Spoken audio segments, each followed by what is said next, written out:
What's good, you guys? It's your girl Sarah. I'm Maya. And we're charmed and dangerous. You know, because we're charming. And we're dangerous, okay? Especially when we're repping my season. Yes. Scorpio season. Sexy season, okay? Yes. But before we get into the video, and you can tell from the title, we're about to give you our tips on how you can evolve as Scorpios. We would love it if you lovely people would subscribe down below. Your girls over here, your besties. We talk about a lot of shit that we enjoy as besties, such as astrology, spirituality, dating, real life shit, honestly. If you can get down with our vibe, go ahead and subscribe. Now on to the video. All right, Maya, so what's your #1 tip for Scorpios that want to evolve? Yes. My first tip is communicate your feelings rather than playing power games with people you like. I feel like y'all have a very magnetic energy, and I think you know how much power it holds, okay? You can get people to do things for you. It's very obvious, you know what I mean? Y'all can get people to do things for you. But you shouldn't wield that power over the people you like, and especially the people that you love. This type of manipulation potentially puts healthy relationships at risk, you know? Yeah. So I feel like you should have trust in your partner that they will keep your feelings safe, and if for some reason you open up to someone and they don't, then obviously, you know what I mean, you can let them go and be like, fuck you. But Yeah. I just feel like it's better for y'all to communicate your feelings rather than playing games to like keep the power, you know, or the upper hand in the relationship. I feel like your friends and your family your friends, your partners, your family should feel like they can trust you too, you know? And when you play those games, they don't. And like, even if you're good at it, like, you know what I mean? Like, to them at first, it'll seem like you're just being you. And then the people that stick around long enough are gonna notice that like, oh, you were kind of playing me. And that's when you're gonna feel guilty. You know what I mean? It doesn't matter when it's people that like you're not gonna see all the time, but it's the people that you care about that catch on to it that are gonna look at you a little funny. Yeah. And you would hate that, wouldn't you? Yeah. Okay, my #1 tip for you Scorpios as a Scorpio stellium is stop testing people who have continued to show you love and loyalty. I get it. Our biggest fear in life is betrayal. Like, the thought of someone betraying us is so scary, and it really makes us very angry. It makes that Martian side of us want to come out and fight. But you have to learn to first trust yourself and then the people in your life. Otherwise, you will always live in this state of anxiety of like, well, what if this person can do that, this person can do that? Like, yeah, they can. Anyone can do something. Right. That doesn't mean they will, you know what I mean? And at the end of the day, the more you continue to test people, the more they'll feel like an outsider in your life, when all they really want to do is probably be close to you. And let's be honest, that's all you really want too. You want that deep intimacy. You crave it, but you will never get there if you continue to test people.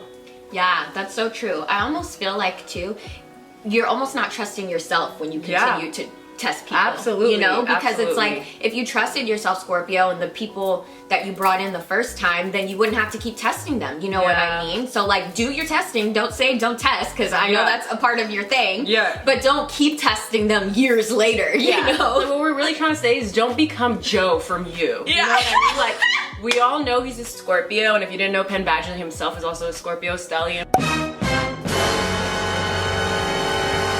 But Joe screams Scorpio because he is analytical, detail oriented, you know what I mean? He wants to know everything. He's obsessed, and like, those are the qualities that make us really, really amazing detectives. But that doesn't mean we need to be detectives when it comes to the people we love and trust, you know? Yeah. My second tip for how you Scorpios can evolve is to let go of your need to control everything. I feel like this applies to your life and to other people's lives too.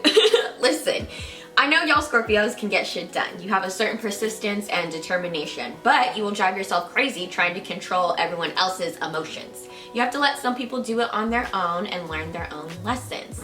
I know you want to protect your people, or sometimes you just think your way is the best way, but either way, you gotta give people the space. Gotta give people space in that sense, you know? Like, no one likes a micromanager, Scorpio, and I feel like, yeah, you just gotta trust your people more. Kind of bring it back to my first point again. Just trust your people a little bit more. Yeah, or maybe get rid of the people ones that you haven't trust. been trusting for a while. You know, just because they've been there since day one doesn't mean they need to stay there. Right, if they slacking, cut them. Yeah. Okay, #2.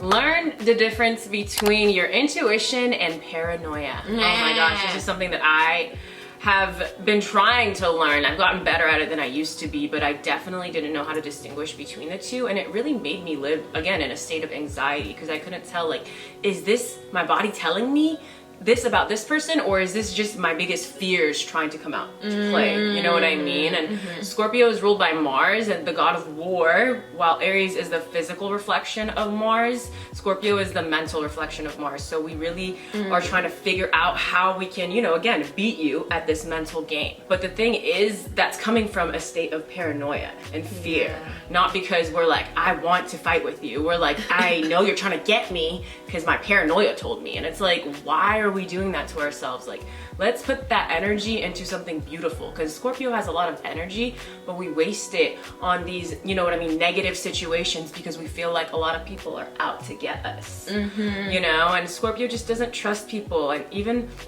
honestly the world, for the matter. We don't trust the world, and we're extra cautious about everyone's intentions because we've been burned really badly in this life, which, you know, just makes us paranoid, like I said. But Scorpio is also very emotionally intelligent. We have the power to see through anybody, through any situation. And once we learn to trust ourselves and our intuition, we won't have to be paranoid, because we will be able to tell, oh, with this person I'm fine. Oh, in this situation I'm fine. Because again, you're using your intuition to determine whether you can trust people or not. Your intuition, I just want to say, is very quiet.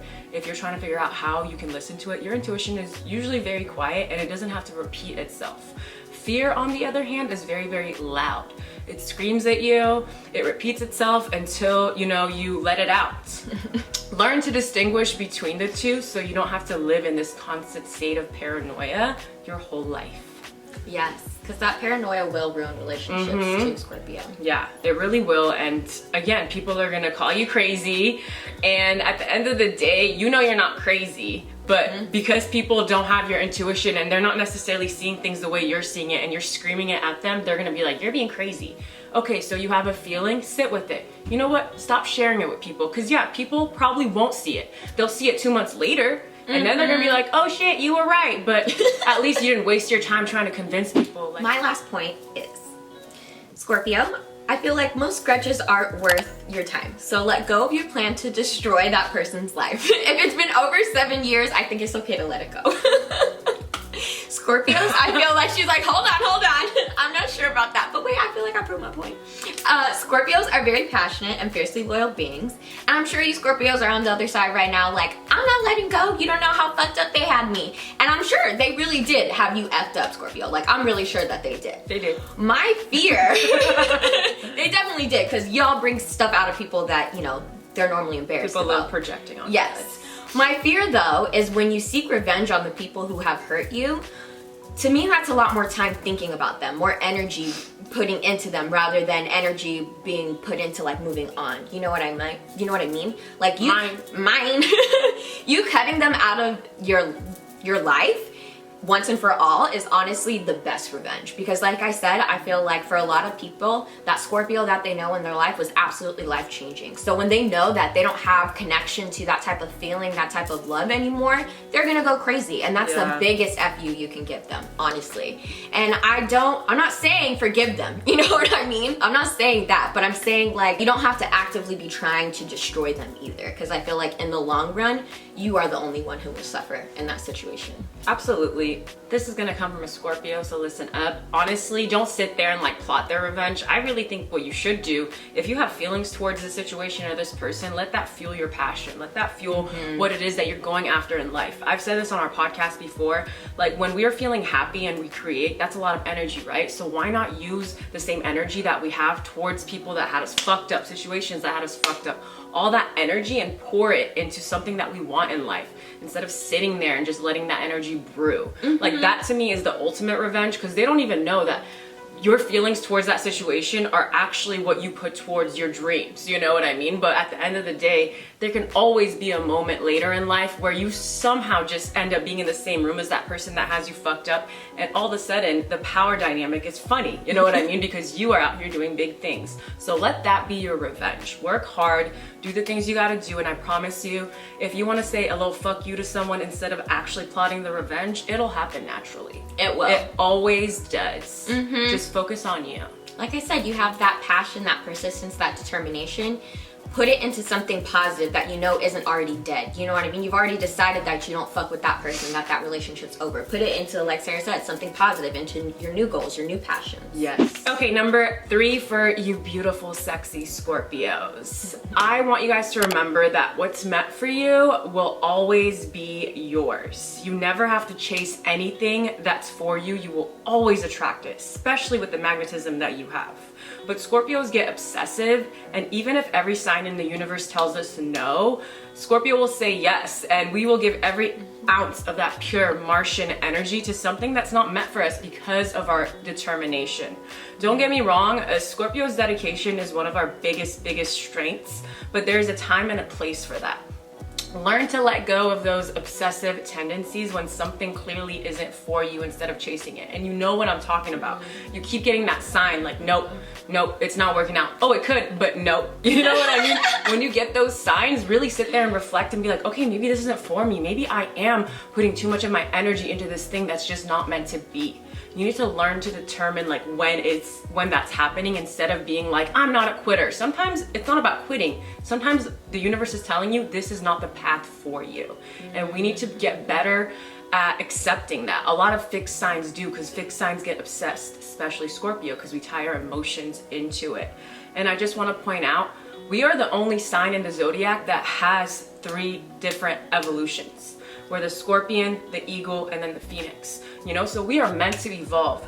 We are meant to evolve more than anyone else. You know, so you don't want to stay in that Scorpion, you know what I mean, evolution, because Scorpions, when they sting things, they also hurt themselves. So even though it feels good to plot revenge, we're hurting ourselves. Learn to fly above the situation and, you know, have a bird's eye view. And then after that, become the Phoenix, where you are constantly killing yourself, you know, spiritually, and then you're reborn. Continue to do that until you love yourself, really.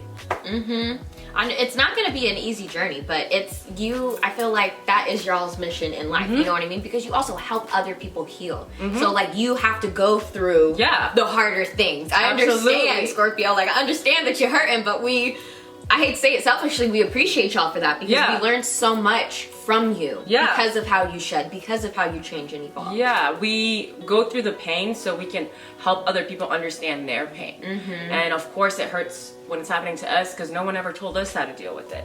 But you know what? God only gives you what you can handle. All right, y'all, thank you so much for watching our episode on how to evolve as a Scorpio. Make sure you comment down below with your tips. If you're a Scorpio, let us know how you have evolved and gotten to your highest potential, okay? And if you didn't know, we have a podcast. And on this podcast, we pose a question here that we discuss further in said podcast. The podcast, we talk about more astrology stuff, toxic Twitter time, messy celebrities, politics sometimes. Spirituality. Really, whatever we feel like. It's very similar to YouTube, but in more depth. So, are you ready for the question? Yes. So this week's question is, what holds Scorpio back from evolving the most? Gotta listen to the pod. Yes, links are down below. We post our podcast every Wednesday. We post our YouTube videos every Monday and Thursday. We are going on a break here pretty soon because it is Miss Sarah Bear's birthday. So we're gonna be celebrating, relaxing a little bit. So if you don't see a video, that is why, okay? We'll be back soon. But we'll be back soon, don't you worry. We love you guys so much, and talk to you later. Bye.